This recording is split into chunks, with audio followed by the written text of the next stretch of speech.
Welcome to Democracy Now!, democracynow.org, The War and Peace Report. I'm Amy Goodman. President Trump called Tuesday on all current and former White House aides to avoid testifying to congressional panels, saying he'll invoke executive privilege to block a subpoena ordering former White House counsel Don McGahn to testify to Congress. Speaking with the Washington Post, Trump said complying with congressional requests was unnecessary after the White House cooperated with special counsel Robert Mueller's probe into Russian interference in the 2016 election. This comes as Democratic lawmakers are scheduling a vote on charges of contempt of Congress against White House Personnel Security Director Carl Klein, who's refused to testify to the House Oversight Committee. Meanwhile, Treasury Secretary Steve Mnuchin Tuesday failed to meet a congressionally mandated deadline to turn over President Trump's tax returns to the House Ways and Means Committee. It's the second time Mnuchin has refused a congressional order to turn over Trump's tax records. In a statement, Mnuchin said he'd provide a final answer on whether he would comply by May 6th. Democrats say they need to know whether Trump's myriad business interests, both at home and overseas, are affecting his decisions as president. House leaders are employing a portion of the tax code that grants tax-writing congressional committees the power to request tax information on any filer. The provision was created after the Teapot Dome bribery scandal of Warren G. Harding's administration in the 1920s. The United Nations Security Council passed a resolution Tuesday aimed at ending rape as a weapon of war after the U.S. used a veto threat to strip the measure of any mention of sexual and reproductive health. The Trump administration's successful move to water down the measure over its opposition to abortion was blasted by France's UN ambassador, who said, quote, "It's intolerable and incomprehensible that the Security Council is incapable of acknowledging that women and girls who suffered from sexual violence and conflict and who obviously didn't choose to become pregnant should have the right to terminate their pregnancy," unquote. The resolution was championed by Nobel Peace Laureate Nadia Murad, a Yazidi Kurdish human rights activist from Iraq. She was kidnapped by the Islamic State, repeatedly raped as she was held as a sex slave for almost 3 months. We come here today and ask that those perpetrators of genocide be brought to justice. They used Yazidi women as a weapon of war. Hence, they need to be tried before a special court so that they would be tried for the crimes they committed. Bringing elements of ISIL to justice in the framework of an international tribunal that terrorized them for crimes of genocide and sexual violence against women would send messages to others and prevent such crimes in the future. In Sri Lanka, the death toll from Sunday's Easter bomb attacks targeting hotels and churches has climbed to 359, as authorities say they defused another bomb in downtown Colombo and arrested more suspects. Sri Lankan officials apologized Monday for failing to respond to multiple tip-offs ahead of Sunday's 8 attacks. A confidential memo circulated among Sri Lankan security agencies gave the names, addresses, and phone numbers of some of the suspects. It's not clear why authorities failed to act on the warnings. One surveillance video showed a suspect wearing a backpack casually strolling toward St. Sebastian Church north of Colombo minutes before a bomb ripped through a crowd of Easter Sunday worshippers, killing more than 100 of them. On Tuesday, the self-proclaimed Islamic State claimed responsibility for the bombings. The group circulated a video purporting to show 8 members of a Sri Lankan cell pledging allegiance to the group. Human rights groups are condemning Saudi Arabia's mass execution of 37 prisoners accused of terrorism and espionage. Amnesty International says 11 of the men put to death were convicted of spying for Iran after what it called a grossly unfair trial. Amnesty says at least 14 others were convicted for participating in anti-government protests between 2011 and 12. Amnesty says the 14 men were tortured in order to have, quote, confessions extracted from them. One prisoner's body and severed head were put on display in a public crucifixion. In response, Maya Foa, director of the British legal charity Reprieve, said, quote, that the Saudi regime believes it has impunity to carry out such patently illegal executions without notice should shock its international partners into action. In New York City, senior White House advisor and President Trump's son-in-law, Jared Kushner, Tuesday told a Time magazine forum he does not dispute the CIA's conclusion that Saudi Crown Prince Mohammed bin Salman ordered the murder of Washington Post journalist Jamal Khashoggi. But Kushner said it's more important to focus on American foreign policy interests. At a gala dinner later in the day honoring Time's list of the world's 100 most influential people, comedian Hassan Minhaj called for the release of Saudi women's rights activist Loujain al-Hafloul, who's been tortured since her arrest for opposing the kingdom's male guardianship system and a former ban on women drivers. Minhaj also called out Jared Kushner directly over his close relationship with Saudi Crown Prince Mohammed bin Salman. I know there's a lot of very powerful people here, and it'd be crazy if, I don't know, if there was just like a, if there was like a high-ranking official in the White House that could WhatsApp MBS and say, hey, maybe you could help that person get out of prison because they don't deserve it. But that'd be crazy. That person would have to be in the room, but it's just a good comedy premise. Jared Kushner was sitting in the room. In Russia, North Korean leader Kim Jongun has arrived by train in the eastern port city of Vladivostok ahead of his first-ever meeting with President Vladimir Putin. Kim is expected to reach out to Putin for economic assistance as the U.S. shows no sign of easing up on sanctions left in place after President Trump walked away from a U.S.-North Korea summit on denuclearization in Hanoi in February.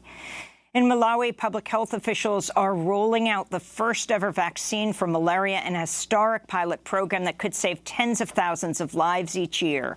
The vaccine was launched for children in Africa, where a child dies of malaria every 2 minutes. It took more than 30 years to develop the vaccine, which reduced the number of malaria cases by 40% in clinical trials.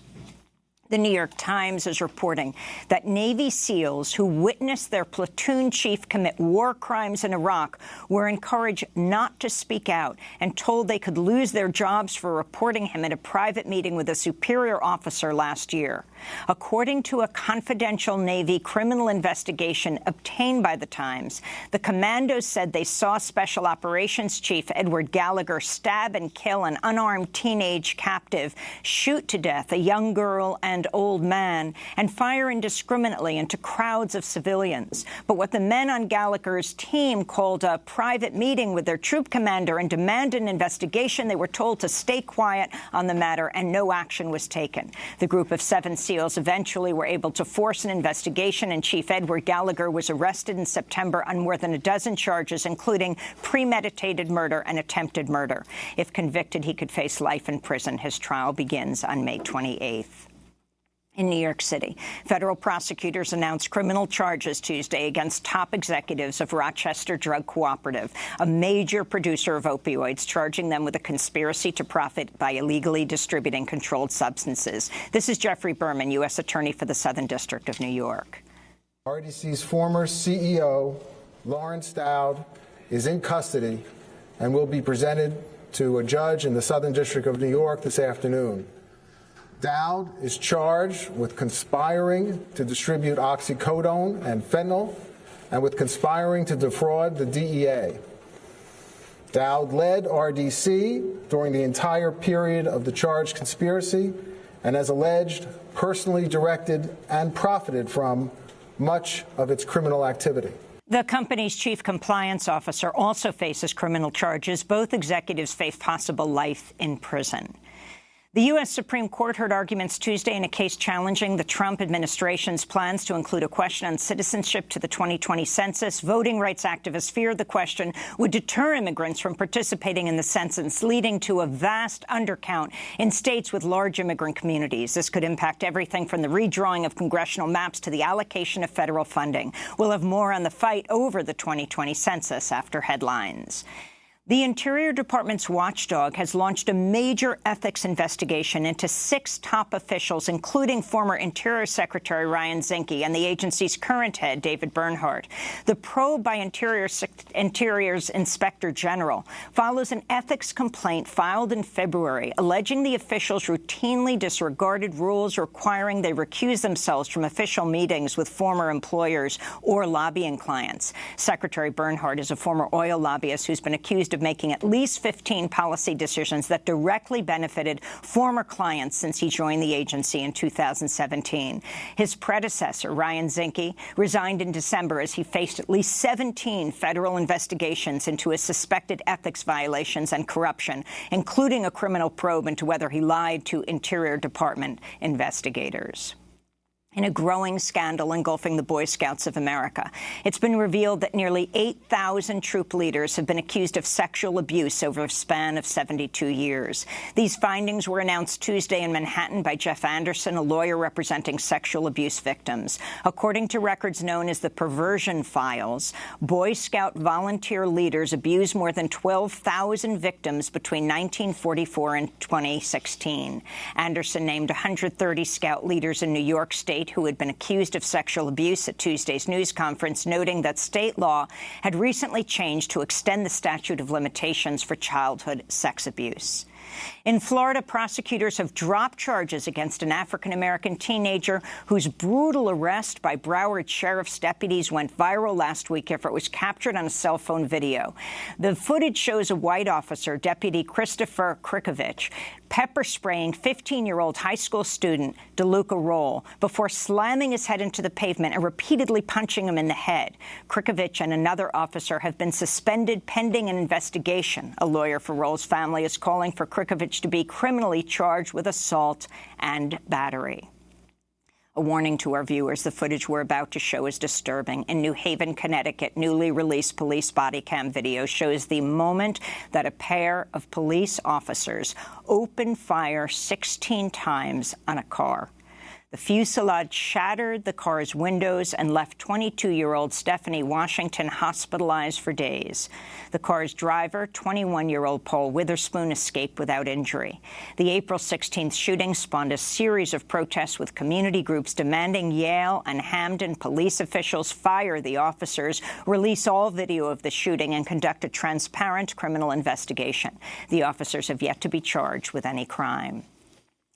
Disney heiress Abigail Disney is speaking out against wage inequality, calling Disney CEO Bob Iger's salary, quote, insane. In an op-ed for The Washington Post published Tuesday, headlined, "It's time to call out Disney and anyone else rich off their workers' backs," Abigail Disney wrote, quote, Iger took home more than $65 million in 2018. That's 1,424 times the median pay of a Disney worker. At the pay levels we're talking about, an executive giving up half his bonus has zero effect on his quality of life. For the people at the bottom, it could mean a ticket out of poverty or debt. It could offer access to decent health care or an education for a child, unquote. In South Africa, at least 33 people are dead in the eastern province of KwaZulu-Natal after floods and mudslides crush homes around the city of Durban. Some parts of South Africa have received over 9 inches of rain since Monday, more than 3 times the average monthly total for all of April. In climate news, an alarming new report published in the journal Nature Communications finds without immediate action to curb greenhouse gas emissions, melting Arctic permafrost could add as much as $70 trillion to the overall economic impact of climate change. Meanwhile, a draft United Nations report obtained by Agence France-Presse Tuesday reveals up to 1 million species are at imminent risk of extinction due to human behavior. The report, which is set to be released May 6, warns the accelerating loss of clean air, drinkable water, and biodiversity poses a threat no less severe than climate change. And in Britain, 16-year-old Swedish climate activist Greta Thunberg called out UK lawmakers Tuesday for failing to act in time to avert catastrophic climate change. Thunberg was speaking to a group of members of Parliament from the House of Commons. Prime Minister Theresa May was invited but declined to attend. Now we probably don't even have a future anymore. because that future was sold so that a small number of people could make unimaginable amounts of money. It was stolen from us every time you said that the sky was the limit and that you only live once. Greta Thunberg's appearance at the British House of Commons came as climate activists with Extinction Rebellion continued a nonviolent civil disobedience campaign. This is Ahura Plummer, a climate activist who locked herself to a truck at London's Marble Arch landmark with one hand bound inside a tube labelled Greta. Our tube is called Greta, and this is the very truck that she spoke from yesterday. And I'm doing this because I believe I have literally no other choice. I have worked on climate change for 15 years, and it felt urgent 15 years ago in my first job. And I will sit here until I am arrested because I don't think we have any other way of making our point. And I see myself in the long line of amazing, amazing people who've gone before me, from the suffragettes to Gandhi to the civil rights movement, and many, many, many other people around the world who are putting their bodies and their minds and their hearts on the line. Over 1,000 people have been arrested in the Extinction Rebellion protests in Britain over the last week. And those are some of the headlines. This is Democracy Now!, democracynow.org, The War and Peace Report. I'm Amy Goodman. And I'm Juan Gonzalez. Welcome to all of our listeners and viewers across the country and around the world.